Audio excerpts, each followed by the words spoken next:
तो अभी जो अपना नेक्स्ट टॉपिक है वो है आपको जो क्वेश्चन जो अभी उन्होंने मैथमेटिकली डिराइव की थी वो अब अपने डिराइव करेंगे ग्राफिकली, ठीक है। तो उससे पहले ग्राफ क्या होते हैं उनके बारे में थोड़ा जान लेते हैं, नॉलेज क्या है, बेसिक क्या है। देखिए ग्राफ क्या होते हैं, graph straight line, curved line, मतलब स्ट्रेट लाइन, कर्व्ड लाइन, इस तरह से कैसी भी लाइंस हो सकती हैं जो क्या शो करती हैं, ठीक है। आपने हमेशा देखा होगा ग्राफ को जब अपने रिप्रेजेंट करते हैं इस तरह से, तो यहाँ पे एक्स एक्सिस और वाई एक्सिस दो होते हैं, ठीक है। तो ये आपकी वाई एक्सिस होती है और ये आपकी एक्स एक्सिस होती है। तो इस पर क्या करते हैं, या तो अपने स्ट्रेट लाइन बनाते हैं, या ऐसे बनाते हैं, या इस तरह से बनाते हैं, या इस तरह से बनाते हैं। तो ये क्या है, ये जो लाइंस हैं, ग्राफ क्या है, स्ट्रेट लाइन है, कर्व लाइंस है, ये क्या शो करता है। तो आप हमेशा यहाँ पे क्या करते हो, दो क्वांटिटीज़ लिखते हो, एक क्वांटिटी और दूसरी क्वांटिटी, ठीक है।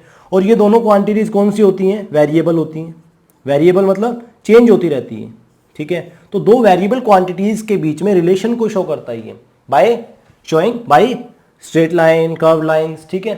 तो ग्राफ क्या है, ग्राफ स्ट्रेट लाइन है, कर्व लाइंस हैं जो क्या करते हैं, रिलेशन को शो करते हैं बिटवीन टू वेरिएबल क्वांटिटीज। समझ गए। जैसे एग्जांपल के तौर पे आप समझते हैं कैसे।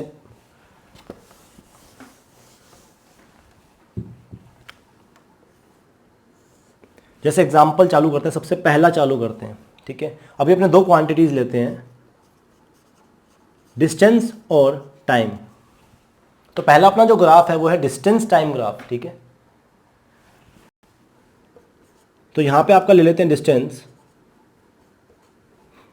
और एक वैल्यू मैंने ले ली टी, ठीक है। ये ग्राफ हमेशा क्या बताते हैं कि जब एक वैल्यू के अंदर कोई चेंज आता है तो दूसरी वैल्यू के ऊपर उसका क्या इफेक्ट पड़ता है, ठीक है।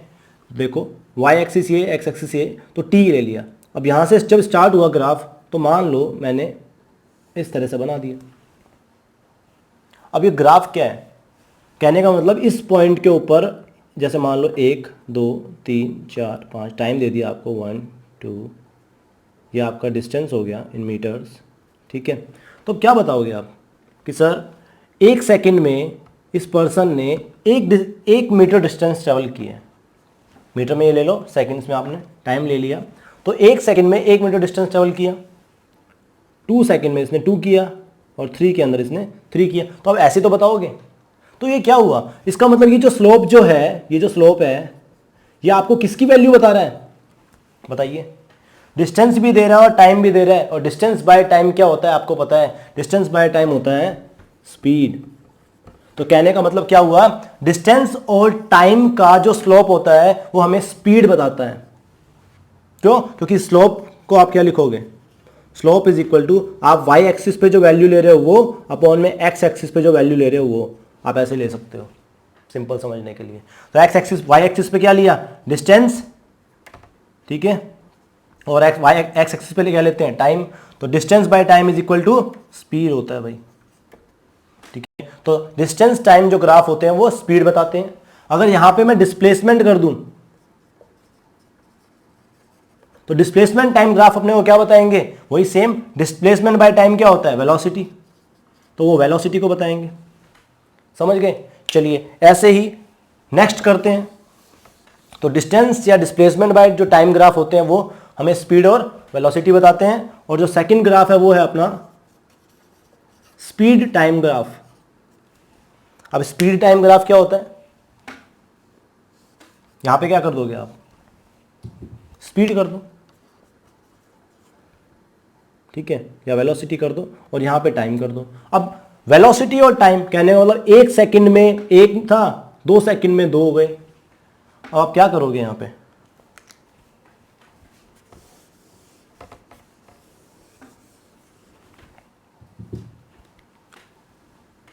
तो ये क्या बता रहा है आपको,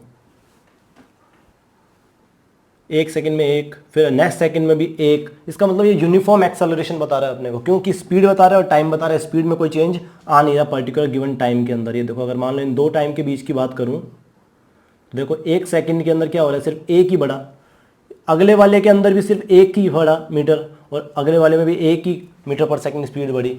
तो ये यूनिफॉर्म एक्सेलरेशन बता रहा है। तो देखो हमेशा इसका जो स्लोप बताएगा वो क्या बताएगा, एक्सेलरेशन।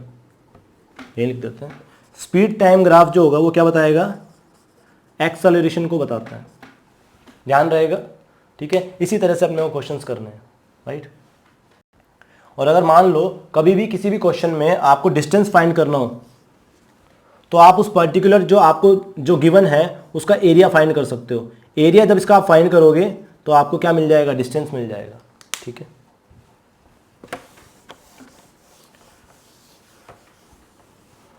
चलिए, तो अब एक सिंपल सी जो नॉर्मल एक दो ग्राफ देख लेते हैं क्या है, ठीक है। आप बताना मुझे कि आप सोचना कि क्या है। जैसे एग्जांपल, ये डिस्टेंस टाइम ग्राफ है एक, ठीक है, जिसमें ये इसका स्लोप है। अब ये आपको क्या बताता है, ये आपको ये बताता है बेटा कि देखो फिक्स टाइम के ऊपर फिक्स डिस्टेंस बढ़े जा रहा है हर टाइम पे, हर टाइम पे। इसका मतलब ये क्या है, यूनिफॉर्म मोशन हो रही है, यहां पे यूनिफॉर्म मोशन हो रही है। एक्सेलरेशन यहां पे नहीं हो रहा है, एक्सेलरेशन यहां पे, चलिए तो खैर आप अपनी स्पीड की बात कर रहे हो तो स्पीड यहाँ पे क्या है, कांस्टेंट है, कांस्टेंट स्पीड से मूव कर रहा है वो, आप ये कह सकते हो। यूनिफॉर्म मोशन हो रही है, यूनिफॉर्म स्पीड से वो मूव कर रहा है। देखो रेगुलर टाइम के अंदर क्या हो रहा है, रेगुलर डिस्टेंस कवर कर रहा है वो, ठीक है। तो ये देखो जैसे मान लो 2 4 6 और यहाँ पे आप टाइम ले लो 1 2 3, तो हर सेकेंड के अंदर क्या है, 2 मीटर डिस्टेंस ट्रेवल कर रहा है, तो क्या है, यूनिफॉर्म मोशन कर रहा है, ठीक है। चलिए यूनिफॉर्म स्पीड से, मतलब स्पीड कांस्टेंट है, ये वाला जो है ये स्पीड कांस्टेंट के लिए होता है, ठीक है। चलिए नेक्स्ट देखते हैं। अगर मान लो ये इस तरह से है,